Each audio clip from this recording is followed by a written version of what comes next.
The players all picked different powers. I was the only one who chose endless wealth. Everyone laughed at me for picking the most useless option before the apocalypse. They didn't know zombies weren't the real threat.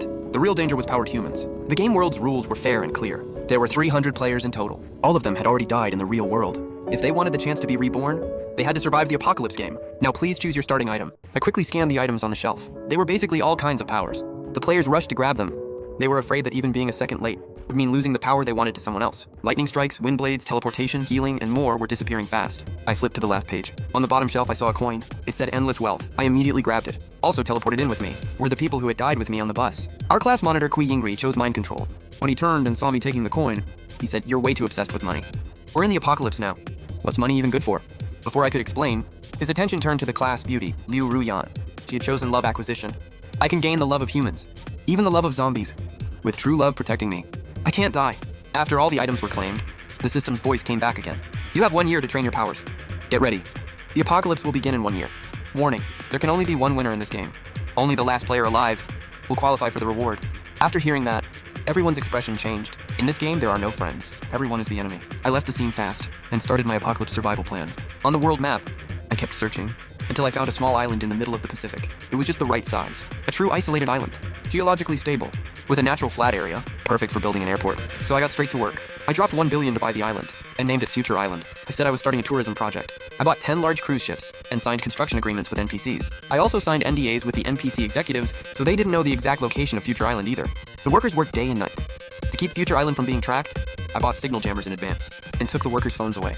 The fortresses were disguised too, so they couldn't be found by satellite. But that was all a smokescreen. The real apocalypse bunker was underground. It could withstand nuclear strikes and biological attacks. Even if there were survivors, zombies, or whatever, they still couldn't break through 5-meter-thick steel walls. To solve the power problem, I installed wind power, tidal power, and nuclear power on the island. I also stocked up on 100,000 oxygen tanks, for use if things ever got desperate. The underground shelter had 12 separate compartments. If 1 or 2 broke down, the others would still be fine.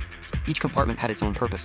3 of them used the newest automated farming tech, so I could grow vegetables, raise fish, and raise chickens. 2 compartments stored enough supplies, medicine, food, and water to last me 10 years. Other compartments had bedrooms, kitchens, dining rooms, entertainment rooms, gyms, bathrooms, and medical rooms. When NPCs started doubting my construction project, I tipped them with money.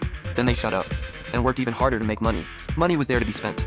I couldn't even finish spending it. I went to the US and bought a ton of heavy weapons, including mobile combat robots and obstacle clearing robots. And since I paid more than enough, I even got hold of 2 nuclear bombs through unofficial channels. In a bay, I also hid my nuclear submarine and a plane. The underground bunker had a tunnel leading right there. I hired 2 instructors to train me every day to drive the submarine and fly the plane.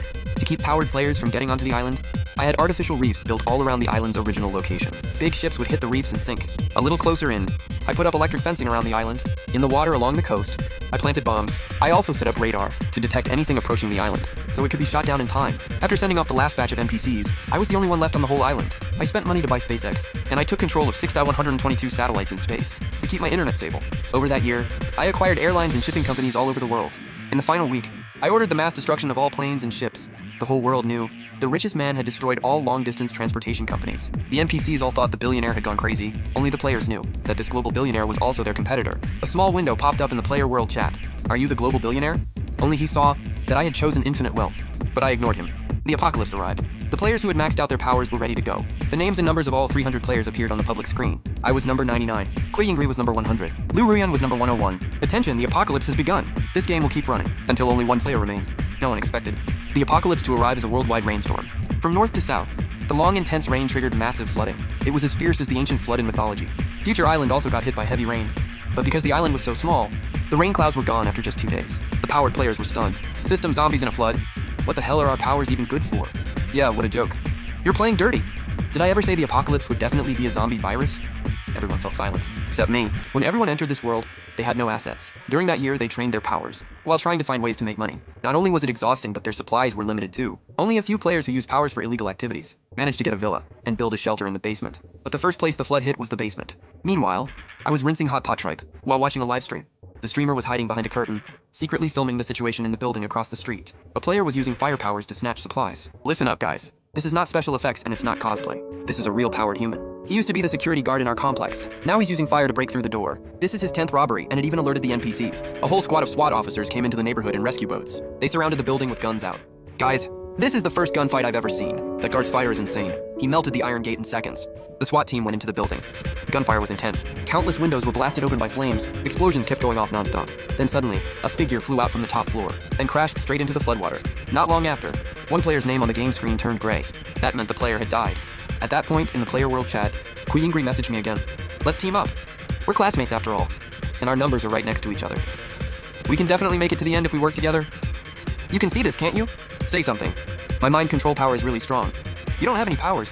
At that point, I can help you deal with the other players. I still didn't reply to him. He wanted to team up with me. Once it was just the two of us left, he'd use mind control to KO me and become the only winner. Was he underestimating my IQ or overestimating his own? No water, no power. Food shortages. 3 months of flooding shattered the NPC's hopes. Eventually, some people couldn't hold on anymore and started looting, rioting, and burning things. The players mixed in with them too, trying to find any possible way out. But powers couldn't stay hidden. That caught the attention of the higher-ups. An arrest order for powered humans was issued. Anyone caught would be sent to a research facility. But my world seemed completely different from theirs. Every day I walked around the island and soaked up the sun. I checked on the crops now and then, and inspected the submarine and plane. Future Island was basically paradise. I was living way too comfortably, but good times never last. In the end, somebody sold me out. An anonymous message popped up on the world screen. Player 99 is the world's richest man. He must have built tons of shelters before the apocalypse. As long as we find Player 99, everyone can survive. The world chat, which had been quiet for a long time, exploded instantly. I've seen the news. I figured the richest man had to be a player, but I didn't know which one. So it's 99? Player 99, speak up. You're living in luxury by yourself, while the rest of us suffer. You're cruel and vicious. Yeah, we should eliminate a player like that. If we find 99, we survive. I rolled my wrist and typed into the public chat. Everyone calm down. I'm Player 99. You want shelters? I can provide them. But don't drag it out. If you won't say it, we'll definitely find you, take all your resources, and kill you. I smiled and kept typing. But I only built shelters in 4 places: China, the US, Germany, and Australia.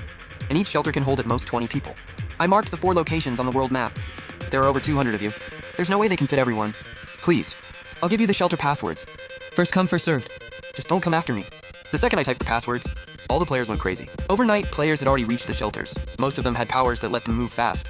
The shelters were built on high ground, so they weren't threatened by the flood. When they opened the shelter doors and stepped inside, it felt like heaven. Player 58 proudly started live streaming in the world chat. I can't believe the shelter is this nice.